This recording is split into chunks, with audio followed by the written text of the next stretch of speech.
Hi guys, and welcome back to Lasting Peace. I have a short one for you today, but I think it's really neat. It's been kind of coming up in multiple places for me in my devotions, in my time with God lately. So I want you to think about, pretty general, how do you feel about yourself? When I was really struggling with my eating disorder, I remember one of the most common things that I felt and often even said was, I am average. I am nothing special. I can hold my own. I mean, thinking even athletically and academically, and I could do things, but I was nothing special. I wasn't excellent at anything. I didn't feel like I had a niche or a belonging or anything to set me apart. I was average. Another word for that being ordinary. And I was reading this week in the Ligonier devotional called Table Talk.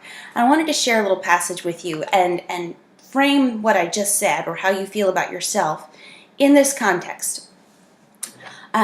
He actually begins with a quote from 1 Thessalonians 4.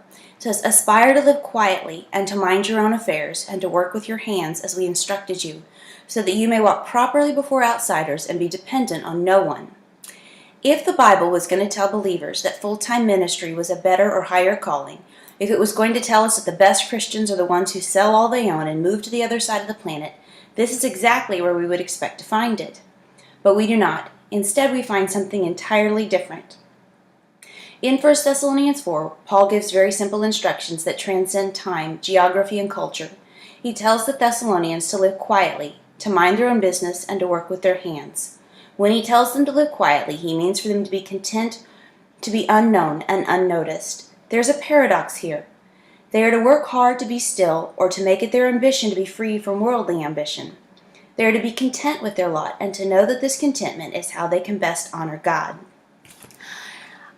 I hadn't really noticed that in 1 Thessalonians before, the instruction to live quietly and to mind your own business.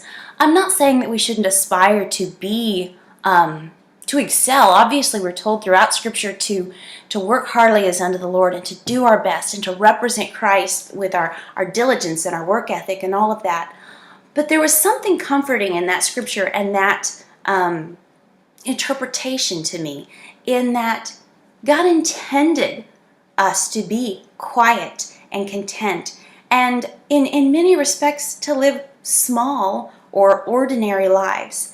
And finding that that is God's intention for me, and that it's in contentment as ordinary that I can best honor God, was a new concept for me, and something that I think I can grow with and hopefully learn that contentment. And I know that with contentment comes peace, lasting peace. I like that there.